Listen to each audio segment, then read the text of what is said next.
Today's story comes out of China, and it is a brutal story. There's just no way to tell it without being sort of graphic. So with that in mind, this is definitely a mature audiences only type of story. That said, it is a fascinating story, and the ending is something that very few of you are going to see coming. It's going to feel kind of predictable throughout most of the story, and then it's like the end completely changes your impression of the story. But before we get into that story, if you're a fan of the strange, dark, and mysterious delivered in story format, then you've come to the right place, because that's all we do, and we upload once a week. So, if that's of interest to you, please offer to power wash the like button's house, but be sure you set the machine all the way up so you blow off their shingles and blast all their paint off, and then you just leave. Just leave it as is. Also, please subscribe to our channel and turn on all notifications so you don't miss any of our weekly uploads. Okay, let's get into today's story. In November of 1990, a 26-year-old kindergarten teacher named Su Lixia sat crying on a bench at a train station in the city of Naha, which is located in northeastern China. Su had just left her husband for good. They'd had a bad marriage for a long time. It was very contentious. They fought all the time. And that morning, they had gotten into this major fight. And for Su, it was kind of like the final straw. And so she just stormed into the bedroom, grabbed some things, threw it in a bag, and just stormed out. She was done. But Su really didn't have a plan for what she was going to do once she left the house. And so she found herself just sitting at this train station doing nothing, just staring at the trains rolling in and out over and over again. And as she sat there, again, not knowing what she's going to do, she suddenly took stock of the fact that very few people were getting on and off of these trains. And in fact, the train station itself was weirdly vacant. So the city of Naha, where Su was actually fairly small by China's standards, even though there was 70,000 people that lived there. The city sat at the base of this towering mountain, and then all around the city in the outskirts was basically just farmland with lots of soy and corn crops. And then as you move closer to the city center, there were lots of things you would expect to see in a city, like tall buildings and, residential and commercial areas. But overall, Naha was just kind of boring. It's like the city was a city, even if it was small, but there was just not much going on. And in fact, if you lived in China, but not in Naha, there was a very good chance you didn't know Naha even existed, like it was kind of irrelevant. However, in the last few months leading up to this moment that Su is sitting at this train station, the city of Naha had suddenly been put on the map, and everybody knew about this city, because women from Naha were going missing in droves. In fact, Su herself knew of at least a dozen women who had gone missing over the past few months from Naha. And as these women started going missing, it was making the news all over the country,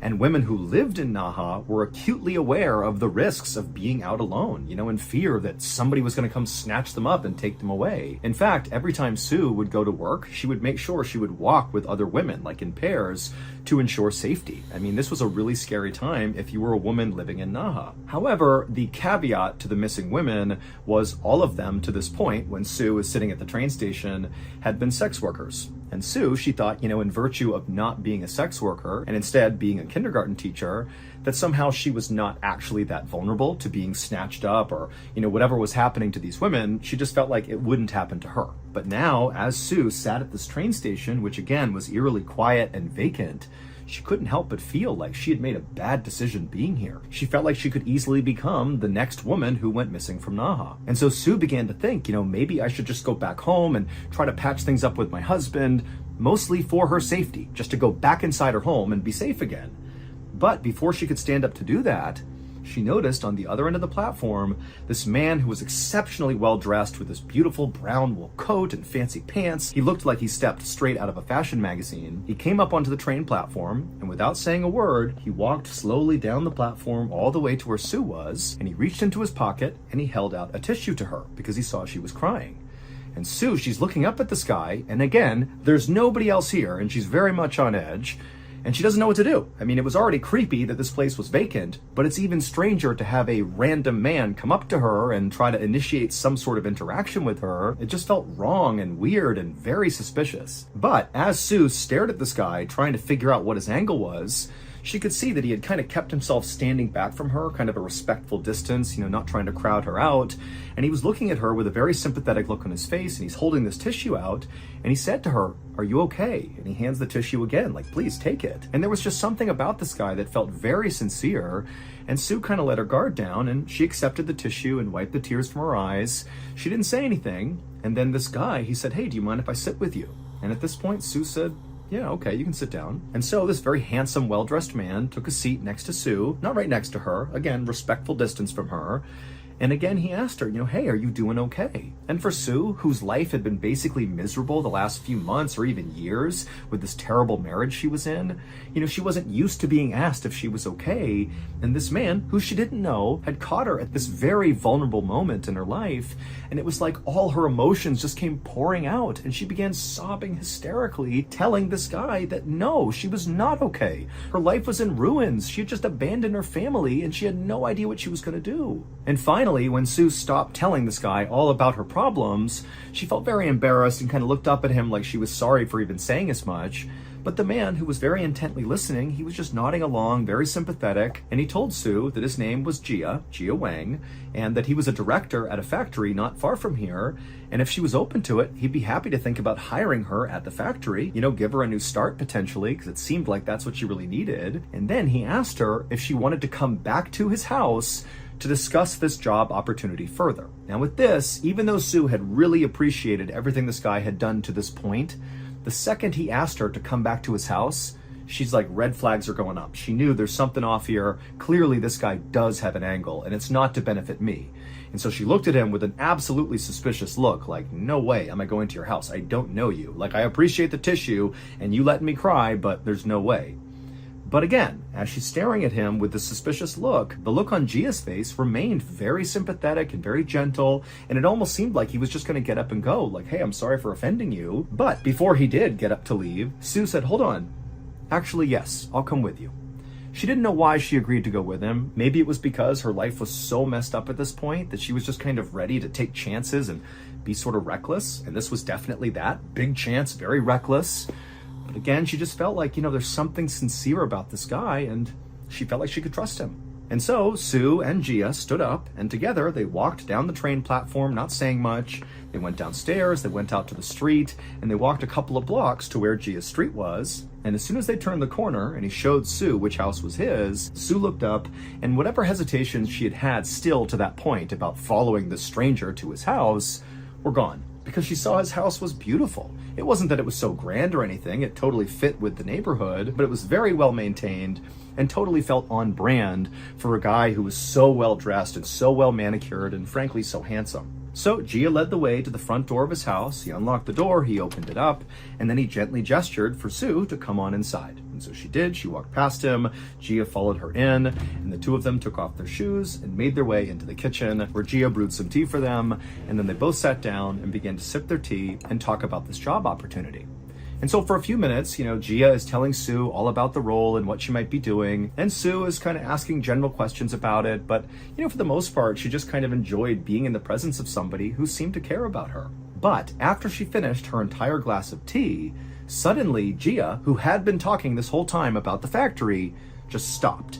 It was like he was waiting for her to drink that entire drink. And as soon as she was done with her cup, Gia, again, he went quiet and just stared at Sue with this kind of sinister look on his face, like he was very pleased with what was going on. And at that point, Sue looked down at her teacup and then back at Gia, and suddenly she began to feel very drowsy. It was like her vision was beginning to go, and she realized Gia clearly had poisoned her. There was something inside of her tea. And so before she could do anything, everything went black.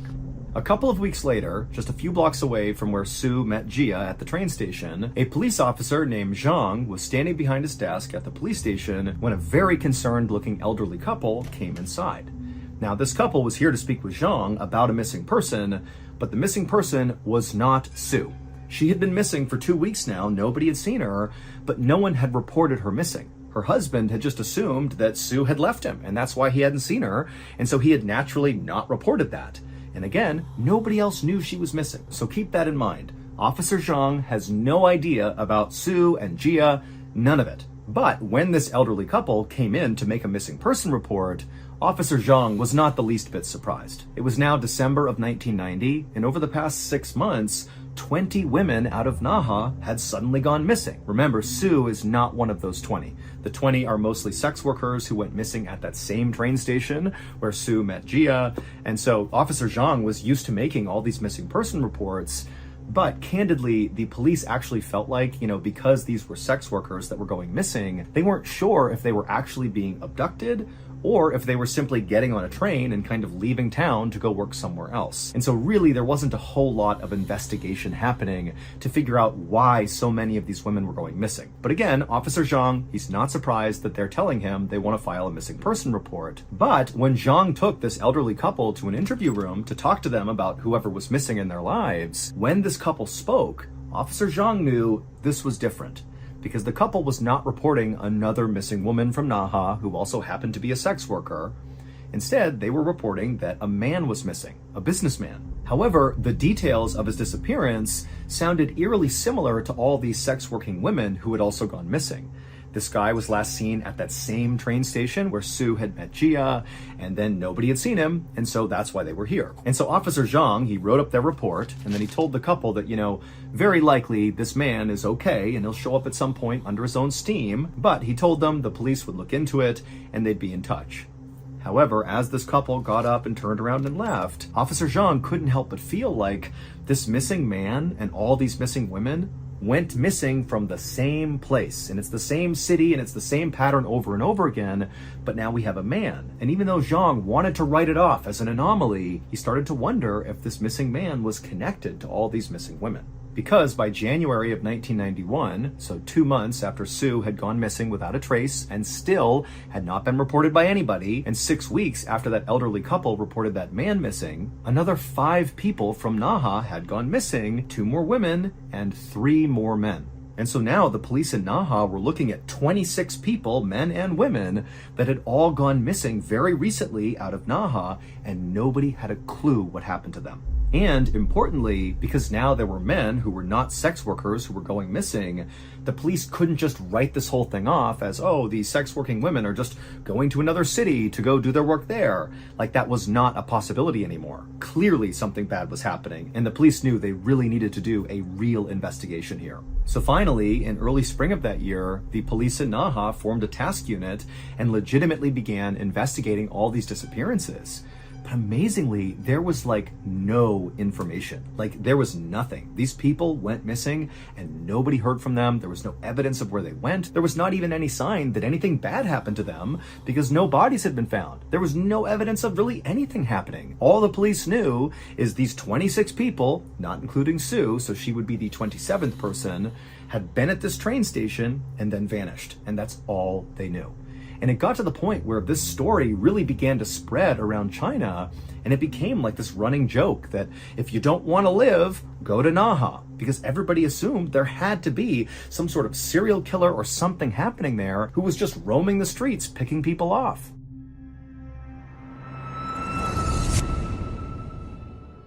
Thank you to BetterHelp for sponsoring today's video. I have a highly addictive personality, and in my life, it's been both a blessing and definitely a curse. When I'm focused on a goal, I become totally addicted to it, and as a result of that, I usually accomplish that goal. But when I don't have a goal to pursue, I often turn to alcohol kind of out of boredom, and then that becomes a very unhealthy addiction. It usually starts with a drink or two with my wife over dinner, totally harmless.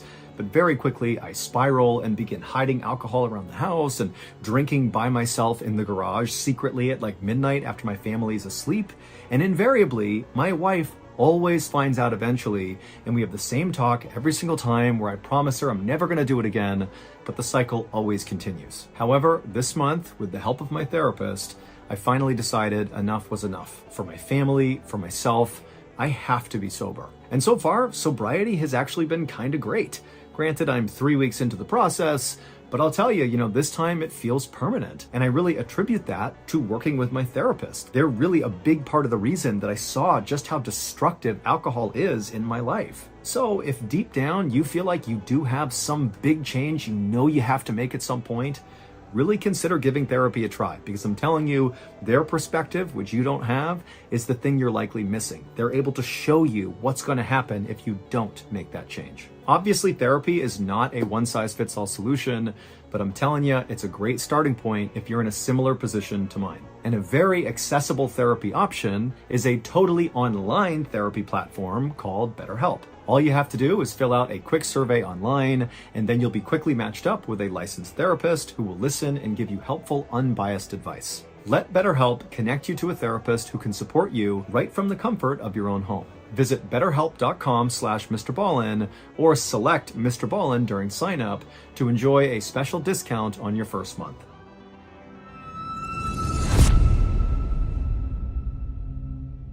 By late summer of 1991, when really this story had taken hold across the country and was becoming a bigger and bigger deal because there was absolutely no resolution here, police had no idea what was going on, well, the whole situation got a whole lot worse because now, in addition to people suddenly vanishing at the train station in Naha, more people were also going missing in other cities nearby Naha, but all along the same train line that left out of Naha. So more train stations, more disappearances all around the area, not just the city of Naha, but all around. And by the fall of that year, when over 30 people had gone missing all the same way from these train stations all around Naha, the police still had absolutely nothing to go on.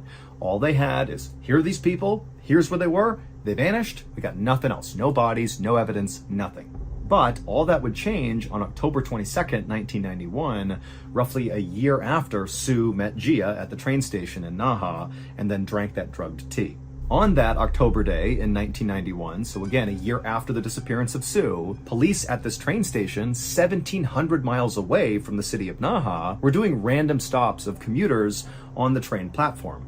This had nothing to do with the ongoing investigation into all these missing people. This was just like public safety stuff, where the police were kind of just walking around, looking for people who looked suspicious, and then checking in on them to make sure they weren't doing anything illegal. And on this particular day, at this train station far away from Naha, one of these officers spotted this very handsome guy in a beautiful brown wool coat and very fancy pants and shoes, and he stood out a lot because of, frankly, how beautiful he was. And so the police officer saw him, and this very handsome guy looked up, and he saw the police officer, and it was like immediately he did something very suspicious. He reached down, grabbed a bag, and quickly turned around and began walking away. And at the same time, two other people who were right near this very handsome guy did the same thing. They grabbed bags off the ground, quickly turned around, fell in line with this handsome guy, and began quickly walking away from the police. And so the police obviously are totally suspicious. They run across the platform and they manage to stop all three of them, and they turn them around and they say, "Show me your bags, open them up." And the police, they would open up these bags and they contain drugs. And so right away, these three know they are caught, but they don't say anything. They just stand there and they're totally silent as the police are asking them, like, what are these drugs? Where are you going with these? What's going on here? They're not talking. And so finally, the police go, "Give me your IDs right now." And so all three of them cough up their IDs, and the very handsome guy with the beautiful brown wool coat and fancy clothes, well, that was Gia Wang. The same Gia Wang who had gone with Sue into his house and given her the drugged tea. But again, these police officers are only concerned about the drugs. They don't know anything about these guys. They don't know that Gia met Sue and did this thing at his house with the tea. That wasn't even reported to police. Nobody knew about it. But these police knew they had caught these three people with these bags of illegal drugs, so they brought them back to the station and began to question each of them. And when they spoke to Gia, Gia said nothing. However, when they spoke to the two other people that were with Gia, one of them began to crack. It was obvious they had more to tell about these drugs, and they were kind of holding back tears, like they were very upset. And one of the interrogators, sensing one of these people was prepared to confess to something, instead of really drilling down on them, he was very comforting. And he offered them a blanket and said, "Here, take this blanket, relax, it's okay.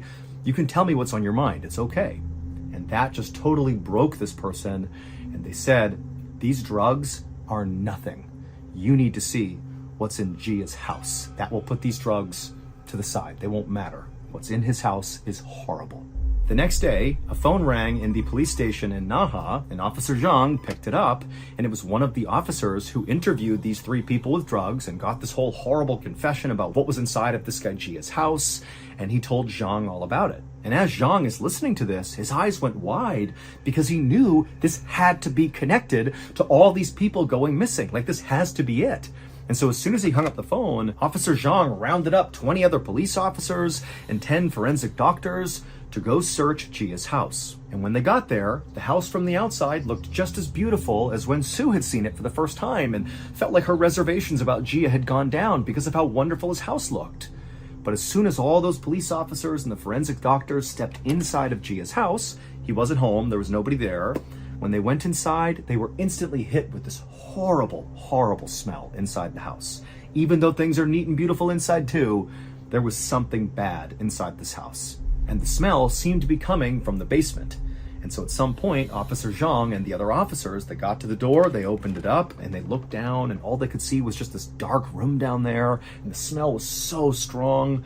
But they pulled their shirts up over their faces, and they went down the stairs, and when they got down there, they couldn't see anything. It's totally dark. But the smell at this point was so overpowering that a couple of the officers almost fainted.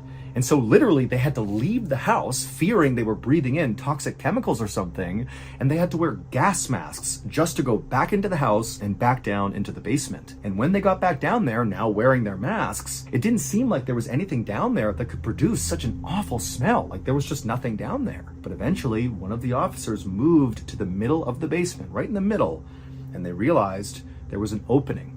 And they looked down into it and they couldn't believe what they saw. And at the same time, somebody upstairs made an equally horrifying discovery because they discovered a videotape, a VHS cassette that contained this horrible footage that effectively explained what was going on inside of that pit in the basement. But to understand that, we need to go back a year to when Sue met Gia at the train station. She went back to his house and drank the drug tea and blacked out.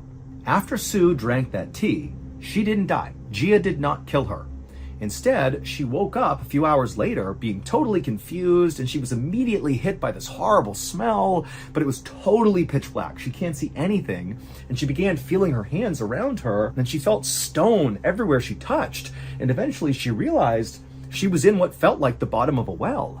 But it wasn't water she was standing in. She was standing in something that almost felt like jelly, and she began kind of touching it to figure out what it was. She could not tell, but she couldn't help but feel like the things around her were kind of moving, like they were alive. And then suddenly a lid that clearly sat atop of this pit began to slide over above her. And so suddenly light was coming down into this pit. And at first, Sue looked up and she didn't see anything, but then she looked down and realized what was all around her. It was people, dead people, and potentially even half alive people that were just stuffed into this big pit that were all kind of decaying or, slowly dying or whatever it was. And she's just standing amongst it all.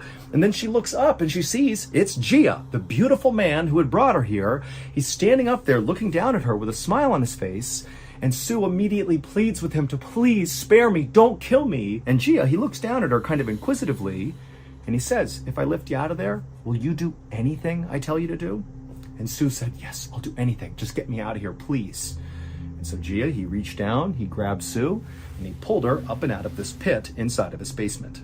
A few days later, Sue was back at the train station where she had met Gia for the first time, but this time she was alone. And she walked up onto that train platform with no intention of riding a train.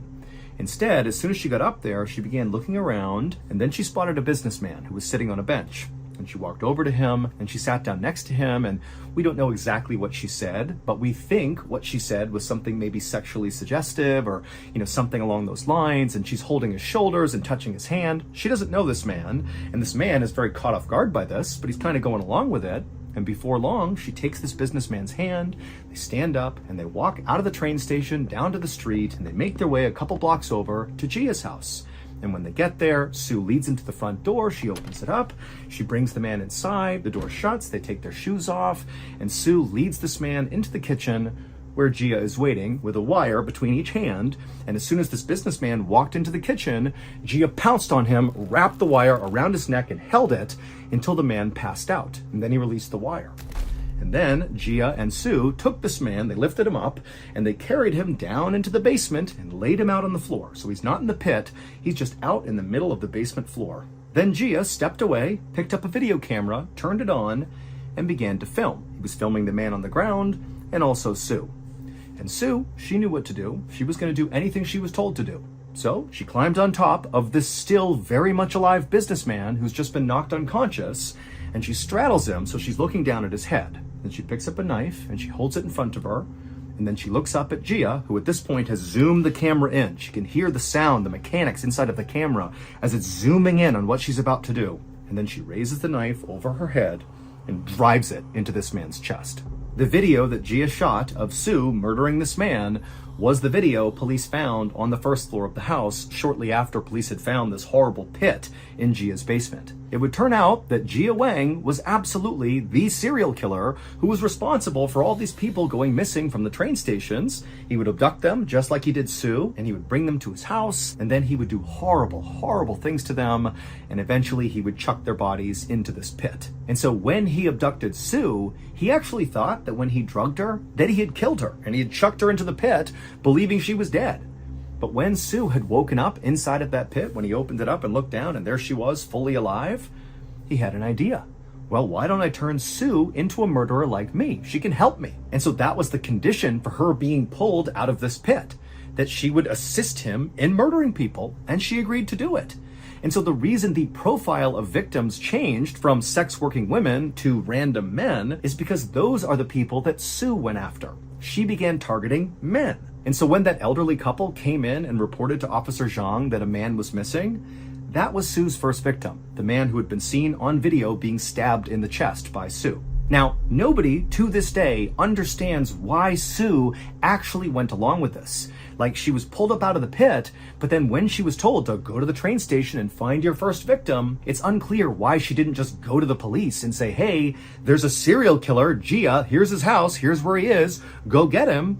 For some reason, she just did what he said. And in fact, Sue was not the only person who was brought into this murdering scheme. He managed to convince 3 other people, including his ex-wife, to also commit murders for him. And all 3 of those people also had ample opportunity to flee and tell police, but they didn't. All of these people just did what Gia wanted without asking any questions. It was like he had absolute control over these people. That is, until that day in October of 1991, when those police officers doing a public safety check spotted Gia along with 2 accomplices fleeing with drugs, and they stopped them and they got them back to the station, and one of his accomplices finally broke and told the truth. And the person who told the truth, the accomplice who broke, was Sue. She was there with him at the train station, nobody knew she was missing, and she was the one who, when offered a blanket and was told, tell us the truth, she came clean. Ultimately, it was this police officer's kindness that broke her. In Gia's basement, inside of that horrible pit, right in the middle of it, were 42 bodies, 24 women and 18 men.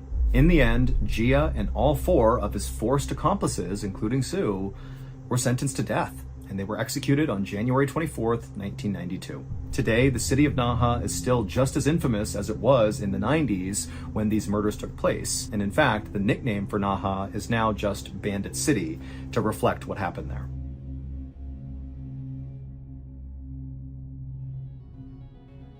I want to create a mildly effective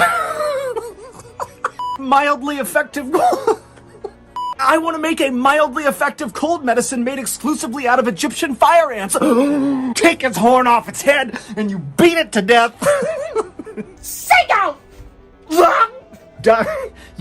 You die. Turned and leapt head first out the glass window. Pow! Yes! Got up on its flippers and began chasing us down the cave.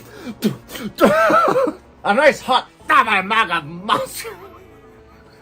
and we settled on a piping hot plate of eagle tonsils, your smoked chicken gallbladder eggnog, your zebra cornea souffle. Get to go surfing. Surfing. But no! Pow! Yes, it did. Papa, tu dois avoir. Papa, tu dois avoir. Lungy was already in there, and he looks at me and he says, Papaye, deveríamos ter ficado con Hello Fresh. Oh, Lungy, put on... Ooh, Mr. Ballin', ooh. It's not even funny. If you're wondering why I just shared a whole slew of me just butchering my various intros and different parts of strange, dark, and mysterious videos, well, it's because you all asked for it. Last month, in our first ever Mr. Ballin' newsletter, we posed a question. We said, what do you want me to share with you the most? And overwhelmingly, what you all wanted to see was a compilation of bloopers. And you don't want to miss the next newsletter because maybe there's something else you want to see, and that newsletter might give you a chance to actually see that thing happening. And also, remember, the newsletter encompasses basically everything we're up to, both things that are coming up in the future, things that you might have missed, what we're doing now. And it's designed to be really easy to consume. It's very visual. It's not all text. Like, it's very beautiful. It's an incredibly good newsletter. And so to sign up, all you got to do is go to ballinstudios.com and input your email, and boom, you're signed up. Also, you can just click the link in the description below. That will also get you signed up for the newsletter. And then we will deliver it to you, once a month, and boom, there you go. You're in the know. So thank you to all the people who have already signed up. And in advance, thank you so much to those that are about to go sign up. And I'm sorry to those that plan to not sign up, because really, you're missing out. And you know what? Seagull Lung, he's going to be pretty disappointed in you. So there's that too. Okay, peer pressure. Go get it done. ballinstudios.com. Sign up for our incredible monthly newsletter. Thank you so much. See ya. Wait, don't go anywhere. If you're looking for more strange, dark, and mysterious videos, click here.